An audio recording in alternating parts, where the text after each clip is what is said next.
certain thing. There were so many things I wanted to do. So I mean, that's why the variety of my art. You know, I'm so versatile.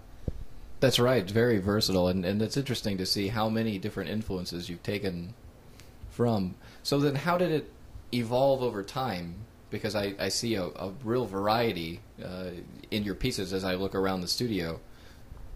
It just, I think in the beginning it was pretty much surreal, and that's, you know, and then I broadened out into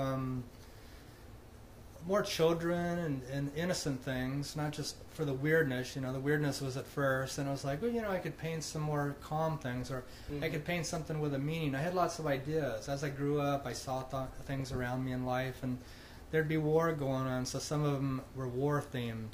And then there was environmental issues going on, then politics, and I would just add all these things in, and I would just get these ideas, and I'd say, you know, I want to paint something about that. And sometimes they're shocking, sometimes they're pretty, you know. And in the 80s, I went into actually doing illustrations for lots of companies, you know, where that was a big change because they tell you what to paint, you know, and you never know what that's going to be. It's like, okay, I'm in for the challenge, you know. And, you know. Did you find that really challenging to paint kind of on someone else's schedule, with someone else telling you what the content was going to be? Yeah, it was very challenging, but that's what kept it exciting, is you got the challenge.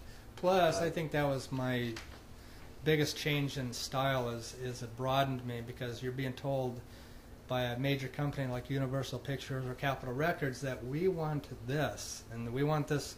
And I kind of look at them like, I don't know, you know, if I can. I don't want to say that to a big company guy, you know. So I just say, sure, okay, and I have to pull it off. That just, it makes me, you know, really try, and it just pushes you, you know. Some artists would say, nah, I only do this, and they're very stubborn. But luckily, I was easy about that, you know, and I learned from it.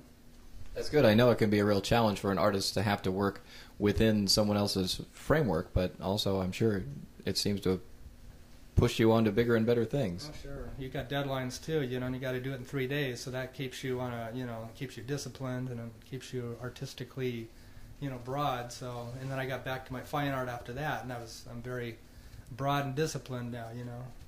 That's great. Do you still do illustrations, or just primarily what you want to do now? I pretty much do what I want to do now.